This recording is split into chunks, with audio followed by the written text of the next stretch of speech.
high above the mortal world, in the jade palaces of the western heaven, the goddess of mercy sits upon her lotus throne. Her gaze falls upon the suffering of humanity. She hears every cry, witnesses every injustice, and waits with infinite patience. For she knows that heaven moves slowly, but its footsteps are sure, and the road to vengeance is one no wrongdoer can escape. In a southern city renowned for scholars, the gods watched closely. An imperial examiner, consumed by spite, vowed no student from this city would pass. As he finished his last unjust rejection, lightning struck him down with paralysis. The papers he had set aside for disgrace were mistaken for the winning entries, and the students he sought to ruin became the only winners. The gods had spoken. In another time, a fisherman anchored his boat beside a great river as dusk fell. While cooking his evening meal, he turned to find a stranger seated in his boat. The visitor bore the refined air of a scholar, though an unearthly pallor clung to him. He confessed the truth. He was the spirit of a drowned man, condemned to haunt the river until another soul perished in his place. The fisherman befriended the lonely ghost, and one evening the spirit announced with joy that tomorrow a victim would come and he would be free. The next day, a weeping woman rushed toward the water, ruined by a robber who had stolen money she owed. The fisherman called out sharply, stopped her, and gave her the exact sum from his own meager savings. Her life was spared. When the ghostly visitor reappeared that night, he was radiant, not because someone had died, but because the fisherman's compassion had moved heaven itself. The goddess of mercy, witnessing such selfless sacrifice, released the spirit from his watery prison and elevated him to godhood. Temples would rise in every city where the suffering could seek justice before one who had known their pain. Thus was born the god of the city. The god of the city's temple stood like a mandarin's court. Fierce demon statues lined the courtyard, faces twisted with fury. Behind a yellow curtain sat the god, flanked by secretaries recording every petition. One afternoon, a young shop assistant burst in, falsely accused of stealing $100. He laid curses upon the true thief, calling down every misery heaven could muster upon the guilty man's head. The god heard, and the god answered. The real thief had a beloved sister, a gentle girl cherished by all. One morning, while washing clothes at the riverbank, she stumbled and fell into the current. Her companions froze in horror, and before help could come, the water swallowed her. The city whispered that this was no accident, but the invisible hand of divine retribution reaching out to punish the guilty. A month later, monsoon rains descended. Mountain streams became roaring avalanches. One torrent struck the thief's family farm and swept away every field, leaving only sand and gravel. Not a single neighboring farm was touched.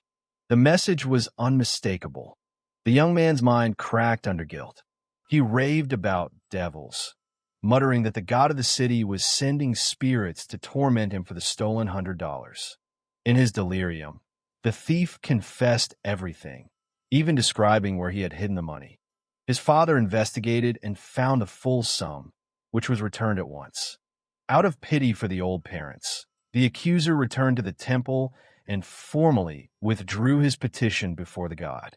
The young man's madness lifted immediately. He had learned a lesson written in blood and flood that he would never forget.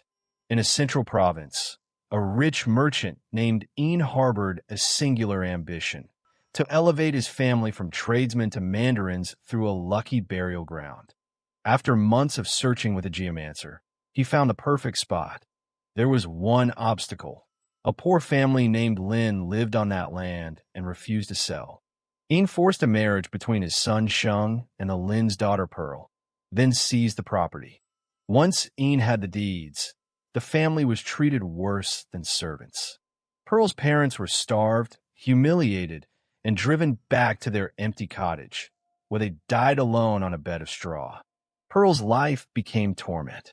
Shung despised her humble origins, beat her, and brought a concubine into the home. At last, unable to endure more cruelty, she hanged herself in the darkness of her despair. But death was not the end. On a stormy night, a thunderbolt split the earth and hurled Yin's father's coffin onto a distant hillside. The ghosts of Pearl's parents rose before Yin, their faces twisted with rage. He collapsed and never recovered, dying with a haunted look in his eyes.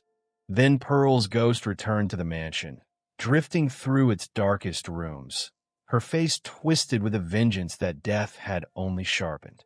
One evening, Pearl's ghost seized Shung's hand with irresistible force and drove his blade into his concubine.